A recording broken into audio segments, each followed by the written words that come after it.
এক্সামের ফাঁকে দুই বান্ধবী মিলে ঘুরলাম ফিরলাম, ফুচকা খেলাম, শপিংয়ে গেলাম, অনেক অনেক অনেক মজা করলাম। সো গাইস, আজকের ব্লগটা কিন্তু খুব ইন্টারেস্টিং হচ্ছে, সো কেউ মিস করবেন না। আর আমার ঘর গল্প ইউটিউব চ্যানেলটি সাবস্ক্রাইব করবেন। আসসালামু আলাইকুম, সবাই কেমন আছেন? ঘর গল্প অ্যানাদার ব্লগে আপনাদের সবাইকে ওয়েলকাম করছি। সো ফার্স্টে আমার যেহেতু 9টা বাজে এক্সাম শুরু, তো আমি সকাল সকাল ঘুম থেকে উঠেই চলে আসছি। আর এই জায়গাটা কোথায় আপনারা কি বলতে পারবেন? জায়গাটা সুন্দর, একদম নদীর ধারে, আর উপর দিয়ে হচ্ছে এলিভেটেড এক্সপ্রেসওয়ে যাচ্ছে।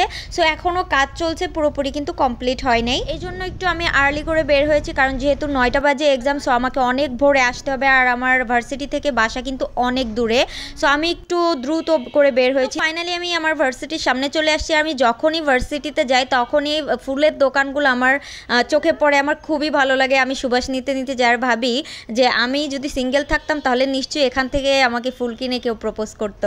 এটা শুনলে আপনাদের ভাইয়া আবার বলবে, ওরে বেডি তোর মনে মনে এত শয়তানি। এই তো আমি আমার ভার্সিটি ক্যাম্পাসে ঢুকে পড়ছি, অ্যান্ড এই জায়গাটা কিন্তু খুবই সুন্দর। আর ক্যাম্পাসটা যে অনেক বেশি বড় আমি সেইটাও বলবো না, মোটামুটির মধ্যে আর কি, খুব সুন্দর সাজানো গোছানো। আর এদিকে কনস্ট্রাকশনে কাজ চলছে, এই জন্য টিন দিয়ে আর কি আটকে রাখা হয়েছে। সো আমি এই তো আমার ডিপার্টমেন্টের দিকে আমি যাচ্ছিলাম। আর আমি হচ্ছে ইকোনমিক্স ডিপার্টমেন্টে। সো আমাদের হচ্ছে যেহেতু ইনকোর্স এক্সাম চলছে, সো 9টার ভিতরেই আর কি যেতে হবে। আর আমার লেট হয়ে গেছে, ওদেরও লেট হয়ে গিয়েছে। সো খুব দ্রুত করে আর কি আমরা হেঁটে যাচ্ছিলাম। একদম সময় মতোই কিন্তু আমি আমার এক্সাম হলে পৌঁছাতে পেরেছি। সো এই তো এক্সাম শেষ করে আমরা দুই বান্ধবী কে খাইতে যাবা?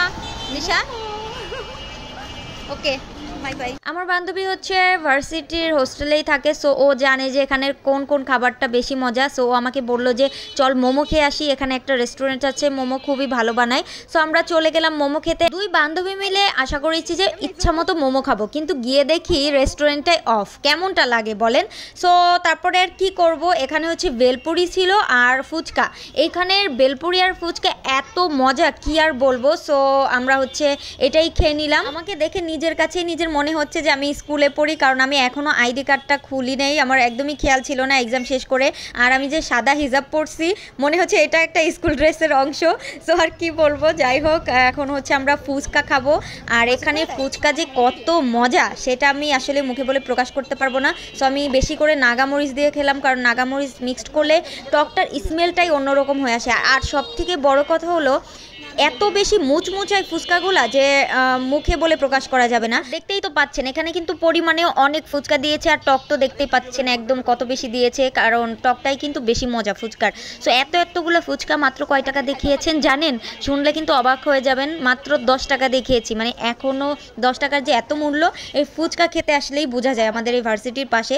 আর এখানে কিন্তু স্কুলও আছে, যেহেতু ছোট ছোট বাচ্চারা আছে, এই জন্য তারা কিন্তু অনেক বেশিও দাম রাখে না। সো এই জিনিসটা আমার অনেক বেশি ভালো লাগে তাদের, যে এত মজার ফুচকা এখনও 10 টাকায় পাওয়া যায়। একটা রেস্টুরেন্টে গেলে ওয়েটারকে টিপস না দিলে কিন্তু তার মুখের দিকেও তাকানো যাবে না। তাকে 10 টাকার টিপস দিয়ে দেখেন যে তার মুখের এক্সপ্রেশনটা কেমন হয়। সো সেখানে কিন্তু ফুচকা খেতে পারছি মাত্র 10 টাকায়। এখানে ফুচকা আলাম, আমাদের ব্যবহারও অনেক সুন্দর। যাই হোক, ফুচকা খেয়ে আমরা চলে আসলাম ড্রেস দেখতে।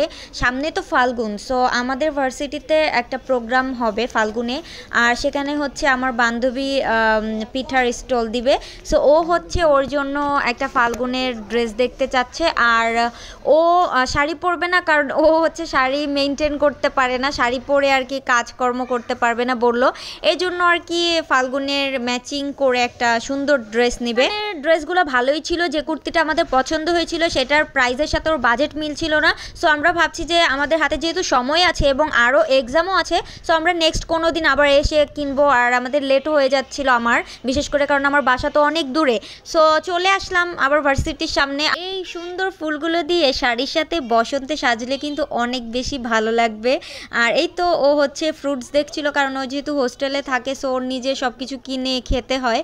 আর এই আমাদের দুই বান্ধবীর পুরো ঘোরাফেরার ব্লগটা কেমন লাগলো অবশ্যই কমেন্ট করে জানাবেন, একটা লাইক দিবেন, কারণ আমি অনেক কষ্ট করে ভিডিও বানাই আপনাদের জন্য। আমার ঘর গল্প ইউটিউব চ্যানেলটি সাবস্ক্রাইব করে না থাকলে অবশ্যই সাবস্ক্রাইব করবেন। সবাই ভালো থাকবেন, দেখা হবে নেক্সট ভিডিওতে। সেই পর্যন্ত আল্লাহ হাফেজ।